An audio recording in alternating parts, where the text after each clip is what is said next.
Bismillahirrahmanirrahim. Assalamualaikum warahmatullahi wabarakatuh. Alhamdulillah, alhamdulillah alamin, wa bihi nasta'in, wa ala amri dunia waddin, wassalatu wassalamu ala asrafil anbiya'i wal mursalin, wa ala alihi wa sahbihi ajmain. Amma ba'du. Salam sejahtera untuk kita semua. Baik, pada kali ini kita akan membahas tentang pentingnya pemasaran online di masa pandemi bagi masyarakat. Baik, sebelumnya perkenalkan, nama saya Wildan Lutfi, mahasiswa Universitas Kediri, program studi manajemen. Baik, sebelumnya kita harus mengetahui terlebih dahulu mengapa pentingnya pemasaran online pada masa pandemi ini. Ya. Dampak pandemi COVID-19 ini sangat berpengaruh besar dengan ekonomi di Indonesia. Dalam waktu yang cukup singkat, pola pemasaran pun berubah terlebih ketika adanya PSBB atau social distancing.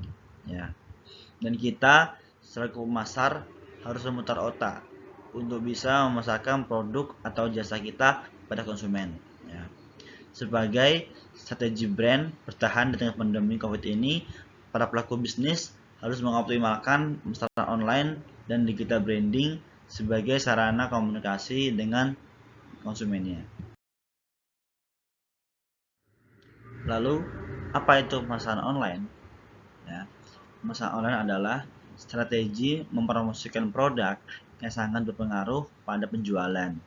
Karena sistemnya online, maka dilakukannya pun melalui media internet. Ya, pemasaran online dapat dilakukan dengan iklan berbayar atau media lainnya. Ya, sedangkan tujuannya pastinya untuk mengenalkan produk online kita pada konsumen dan meningkatkan minat pembeli pada kita.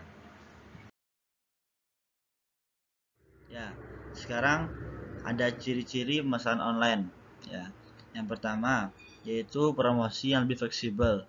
Ya, jadi saat ini kita bisa melakukan marketing online ini bebas ya, waktu dan kapanpun kita bisa mempostingnya. Jadi tidak ada batasannya. Mau kita mempostingnya pagi, siang, sore, malam itu bisa. Ya. Yang kedua yaitu jangkauan yang luas.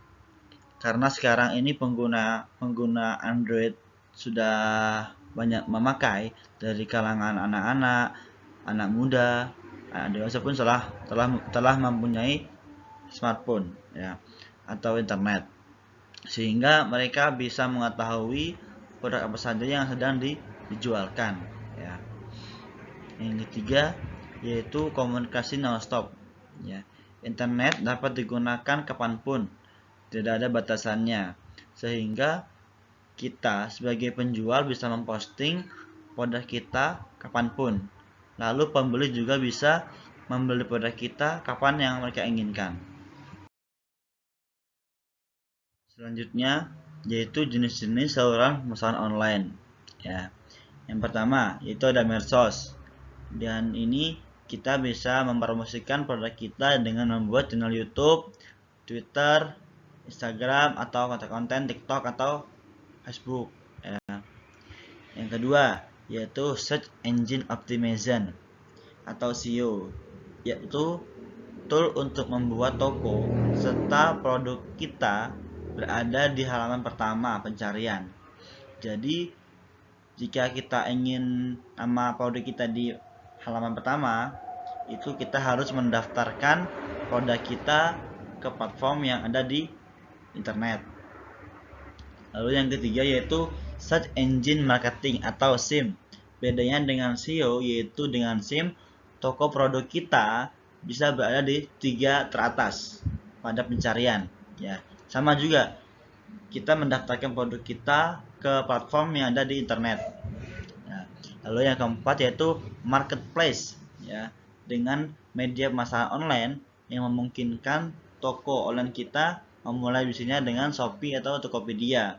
Jadi kita mengirimkan atau memposting produk kita itu pada aplikasi Shopee atau Tokopedia.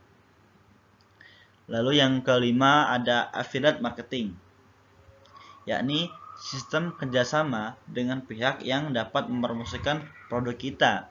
Jadi pada jenis ini kita kerjasama dengan orang untuk mempromosikan produk kita pada konsumen, ya.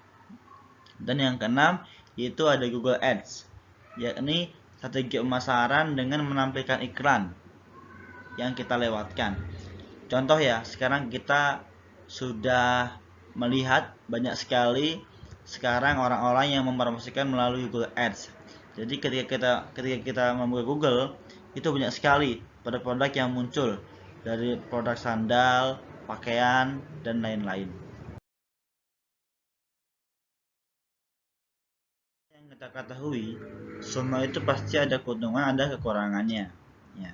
Sekarang kita akan membahas keuntungan marketing online. Ya.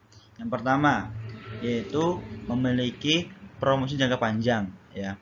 Strategi pemasaran online mengandalkan konten yang terus-menerus berjalan, maka jangka waktu pun untuk promosi lebih lama.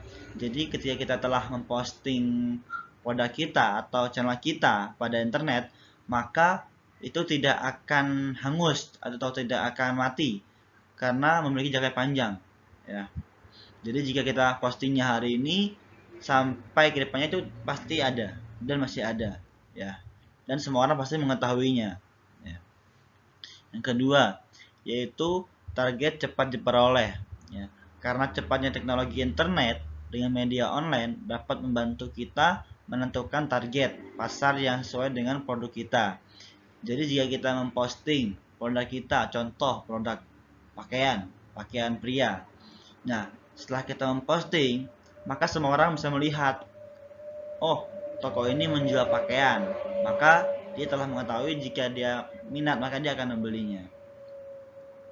Dan yang ketiga yaitu analisis mudah, ya. Karena kita bisa mengetahui secara digital produk kita mengalami keuntungan atau kerugian, ya. Jadi sekarang kita bisa mengetahuinya dengan cara digital. Sekarang kita akan membahas kekurangannya. Apa sih kekurangannya tuh? Pasti semua itu ada kekurangannya dan kelebihannya masing-masing. Nah, sekarang kita akan membahas kekurangannya. Yang pertama yaitu rentan kesalahan teknis.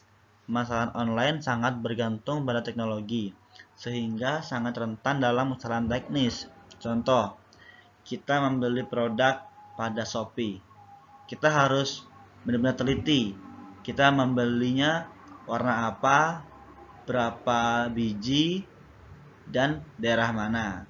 Karena jika kita salah teknis atau salah baca, itu akan salah pengirimannya. Sampai tidak sampai ke rumah kita barangnya. Itu yang pertama. Yang kedua yaitu perubahan marketing online, ya.